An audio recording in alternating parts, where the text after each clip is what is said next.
Hello, my name is Scott Anderson. I'm a high school math teacher at Evansville Community School District. And today I'm going to talk about how to remove grade from the discussion of the learning and how much that gets in the way of students and how I try to remove it from the conversation. We've all had issues with this. I do want to say that I have my email here if you have questions, my phone number, and my Twitter if you want to follow me. So how many times as teachers have we seen this happen? You hand back a test and the student's in his desk to get it back. 81 out of 100. I don't care about the other 19 points. Good enough. It's a problem we've all dealt with. And again, it doesn't make the students better. So I think this started in that I wanted my students to master material I was showing, be good at it. And I gotta admit, I was not one of those students. I didn't care if I mastered the material. I cared that I got a certain grade so my parents wouldn't get on my case. And if I crossed that threshold, everything else was extra or gravy. So often I never cared what I missed. If I knew I got my 90%, boom, I was done. And it's funny because then I became a teacher, a second career teacher at 35 years old. I came in the classroom and I would do great notes about, hey, check this and look here. And then I got miffed when they would just crumple it up and throw it away. And that's exactly the student I was. And I think that's a majority of our students, all right? The grade doesn't tie to what's important to them. And I started thinking, I always want to skip good to do great. I always am looking for ways to, because grading the test with notes is a good thing to do. I want to do great things. I want to do things that make the students much better, not just a little. And I think it's important you know my philosophy because it guides everything I do. So when we talk about anything I do in my room, these are the things. I only grade mastery. There is no attendance points. There is no zeros. There is no homework points. I don't do any homework. Again, I am only grading what they know. We do discovery math and I demand excellence is my goal. I want students to master the topics completely. I want to make sure they're not moving on with raw skills or skills that are less than adequate. Finally, I believe this because I was the student that students typically will absolutely do the absolute minimum.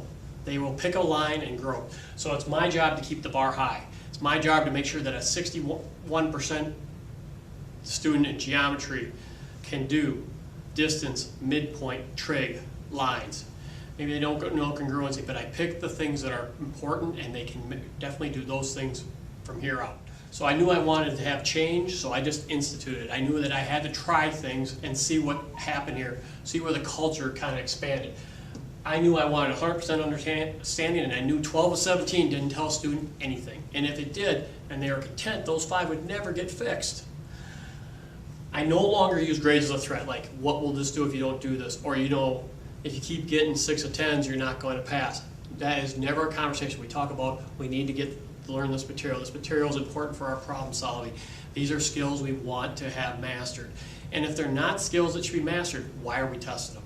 So I only test those things that lead to what I think is core understanding. I know correcting leads to better understanding. So again, that is precious time. There's always time to correct, and it has to happen under guided instruction with another classmate or a teacher. It has to happen at those times so they don't repeat the errors. Because an error repeated is learned wrong. So it's important that we get that. And finally, I realized that going from 55% in my class to 63% is huge. It's a 15% improvement. And I worked in the private sector for years as an engineer. That's when I would go in and demand a bonus, right? Because this is a gigantic improvement. So we celebrate improvements. I don't talk about the percentage, I talk about how much better they're getting. And we talk often about math is not linear. Improvement in math is done in stair-step fashion. And again, it's huge. So the question is, what does this look like on a test? And I'm going to show you just a real quick little video here mixed in this one so you can see what it looks like. Here's the same test, again, with the points shown and the work already done, which students often don't look at. And again, not only do the students not get the chance to fix the errors, but to call out the points, often I've found with students they want to start discussing why is this -2 and not -1? Because over here it was -1. Or, I just screwed up the ratio, it's not a big deal, when obviously 25 had to have a much larger angle across than the side of 12. And again, all those conversations are alleviated, they're gone, and we all work on what's important, which is to master this material. Now we have the same type of assessment, but instead of having a grade, when Scott gets back his paper, it just has problems. with circles and some notes, and not too many notes, just a couple, and the question becomes, work with your neighbor, work with the teacher, work around. There's other work going on. Everybody's doing math, and you have to correct the ones you missed. So time is definitely could be spent on the front end if you know it. Otherwise, we're making the corrections. And again, no mention of the score. If you want to know your grade, you have to look up and skyward. No mention of the total points or how many points off. Again, we value the learning over the grade. Of course, that takes some culture change. Initially, students want to argue with you about, how do I know what I got? And I always like, doesn't matter, we gotta get, this is the stuff we have to learn. And when you stop bringing up what the grade means, they stop bringing it up also. Your A students will check skyward, your other students don't, and they never have, and they just don't care. But if you make it about the learning, they care about the learning. So here's the same quiz, but again, same mistakes. But instead of scoring each individually, putting minuses on each, I put the marks, just simplify. Circle number 4, does it look less than 19? Circle number 6, ask the question, does inequality work? You know, yes, because I enjoyed that they didn't use a formula for a simple midpoint. And I might know then that because I want to see equations on trig, maybe these are each worth 8 points, and I have an answer key. And I can look here and say simplification, that's worth a point. That's upside down. At least they grab tangent. X is not less than 19. I probably take off 6 of 8. I'm pretty brutal. I demand excellence here on this. And on this one here, they screwed up the ratio. Not a big mistake, but 25. So maybe I take off 4. And that's 11, right? And I said, so I would know that now when I put this in, and I might total this up, and maybe these are each worth 5 out of 58, I can quickly enter a 47 of 58 into the grade book, and boom, it's done. We don't get into percentages. You know, I don't argue over single points. And again, they correct these two, and we check those in class. I don't recollect them. And everybody works on this mastery. Every test is cumulative with a section of stuff that I want them to understand like this. Number one success is students in my classroom are better at math and care more about the material than they used to when I had a grade at the top of tests or quizzes. It is never, ever in front of them in my room. They have to go to the grade management system, Skyward in our school, to find out what they're doing.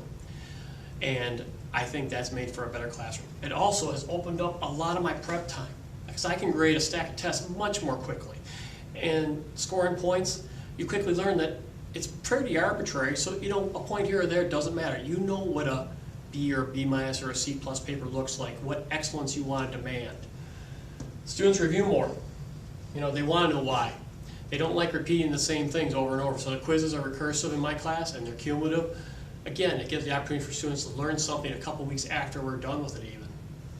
Finally, no more arguing about 1 point. And it's typically the student who had a 99% anyway. So I've removed, this is removed out of the thing. It doesn't take any time or effort. And again, the system, and I have a 100% retake policy. So any student's who's unhappy with one particular assessment score can take that again as many times as they want. Because again, I want mastery. I don't want time to be a constraint. It has led to a classroom that is focused more on the math than the grade. And this has focused me on what I think is important. What's important in my curriculum? Can I count on one hand what's important in geometry? Yeah, I can. And I can just say those are the things that students need to be successful moving forward. And I get a bunch of cliches here because if you don't use it, you lose it. If we don't practice these skills throughout the year, they don't stick with students. I also know that whatever I teach in math is going to have to be retaught. I look at that. I try to make sure that we ironclad everything else. And finally, I never want to teach stuff twice. So to the whole class, I will do individual teachings through these rework opportunities for quizzes and assessments. And when they rework it, they know it's coming back. They know they're going to see it again. Because again, if you're going to test on it, it should be learned. I often get asked what my class looks like. First of all, no homework outside of class, no grading of homework or going over homework questions one by one. No quiz review, so we get the quizzes back. They are done in groups or sets. If we have to review a problem type that's missed a lot, I put a problem like it and everybody tries it, so the ones who know how to do it get an opportunity to practice it again one more time. We're always working bell to bell, we're always doing math. Test review, and again, sometimes tests there's some concepts that need to be seen by the class. again, we practice problems similar, then have them correct those. And again, we have work in front of everybody, project work or test rework. So everybody's working on some sort of math during the period. What's common about me in lecture? I don't lecture much. We start with problems, we make a big idea, we discover whatever we're going to discover, and we do it practice. And once we have discovered it, I demand that we can do it on these quizzes. And again, if they can't get it the first time, that's fine. We'll rework it and do it again and again. Lastly, I get asked all the time about how you make everybody work. It's an expectation. I don't give a grade for working in my classroom. It's this, you have to work. You come in the door, you got to do the work. And that expectation works. You don't need to grade everything. You don't need to give credit for everything. My class is about 95% assessment. All right, and whether that's projects or quizzes or tests. And the great thing is, by doing that much practice, you get students used to it. You also have I have a 100% retake policy, so they don't get burned out or feel like every one test is make or break. So I'll end with this. I'd usually take questions. This is an interesting year with COVID, and I appreciate you watching this quick video. And again, my name, my email address, if there's questions you want to know, but just start by not putting grades at the top of quizzes anymore. Start there and say, boom, let's do the work, let's fix the quizzes, let's take the time, because that is precious time that really makes the students better at math.